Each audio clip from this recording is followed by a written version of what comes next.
শাস্ত্র মতে পূর্ণিমা ও অমাবস্যার বিশেষ গুরুত্ব রয়েছে। বছরে 12টি পূর্ণিমা তিথি পাওয়া যায়।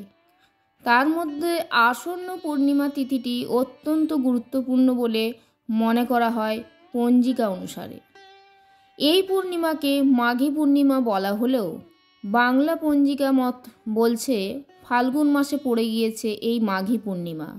তবে আসন্ন পূর্ণিমা খুবই শুভ বলে মনে করা হয়। বিশ্বাস করা হয় ধর্মকর্মের কাজে যদি এই মাঘ পূর্ণিমা বা মাঘী পূর্ণিমায় মনোনিবেশ করা হয় তাহলে তা বিপুল পুণ্য এনে দেয়।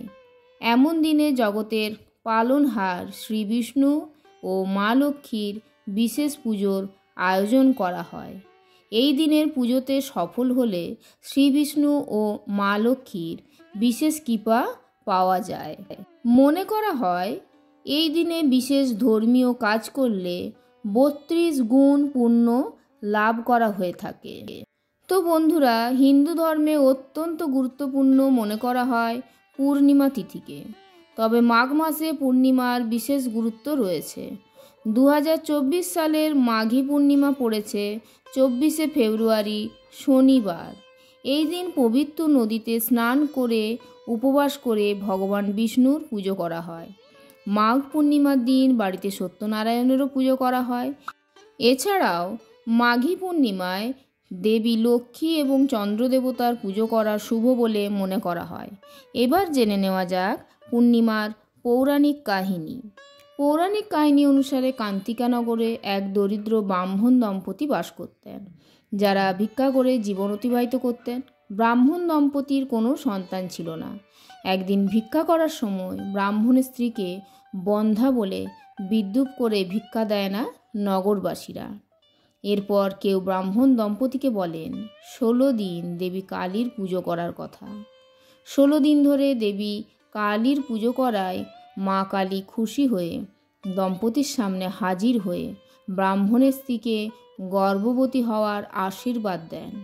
মা কালী ব্রাহ্মণকে প্রতি পূর্ণিমায় একটি প্রদীপ জ্বালাতে এবং প্রতিবার পূর্ণিমায় একটি করে প্রদীপের সংখ্যা বাড়াতে বলেছিলেন। এভাবে প্রতি পূর্ণিমা তিথিতে দম্পতি উপবাস ও প্রদীপ জ্বালানো শুরু করেন। এরপর ব্রাহ্মণের স্ত্রী গর্ভবতী হন এবং একটি সুন্দর পুত্রের জন্ম দেন। ব্রাহ্মণের পুত্র ছিলেন স্বল্পায়ু।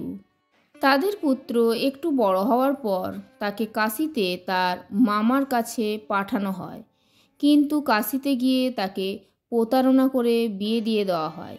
ধীরে ধীরে তার মৃত্যুর সময় ঘনিয়ে আসে এবং তার মৃত্যুর দিন ছিল পূর্ণিমা। সেই দিন ব্রাহ্মণ দম্পতি তাদের ছেলের জন্য উপবাস করায় তার ছেলের কোনো ক্ষতি হয় না।